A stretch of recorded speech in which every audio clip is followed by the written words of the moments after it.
Assalamualaikum warahmatullahi wabarakatuh mga kapatid sa pananampalatayang Islam. So, katapos lang natin magsala ng Salatul Duhar. So, magkakailula muna tayo. At paggising natin ay punta tayo ng Quiapo para bumili tayo ng sakurab doon dahil wala na kaming sakurab. So, bago yun, dumaan muna tayo dito sa posting namin para i-check ko yung mga nilabahan ko kung natoyo na or hindi pa. So ito na, papunta na tayo ng Quiapo para bumili ng sakurab. So samahan niyo ako. Bismillah, let's go.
So yan mga kapatid sa pananampalatayang Islam, alhamdulillah tayo ay nakarating na dito sa Quiapo.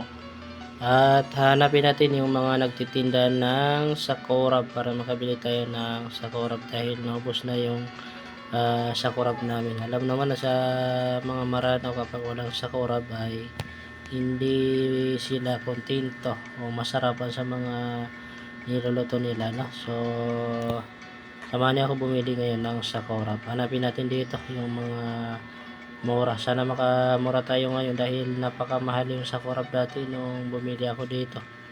So ito na siya, no? Meron tayong nakita dito sa gilid na nagtitinda ng sakurab. Alhamdulillah mga kapatid sa pananampalatayang Islam at ito na nga nakakita tayo ng sa Corab na mura, no? Tag 60 pesos pala yung yung price. Matapos natin bumili ng sa Corab, so dumiretso na tayo dito sa bilihan ng tempura. So tingnan natin yung kanilang tempura. So hanggang dito na lang yung ating video dahil pauwi na ako. Assalamualaikum warahmatullahi wabarakatuh.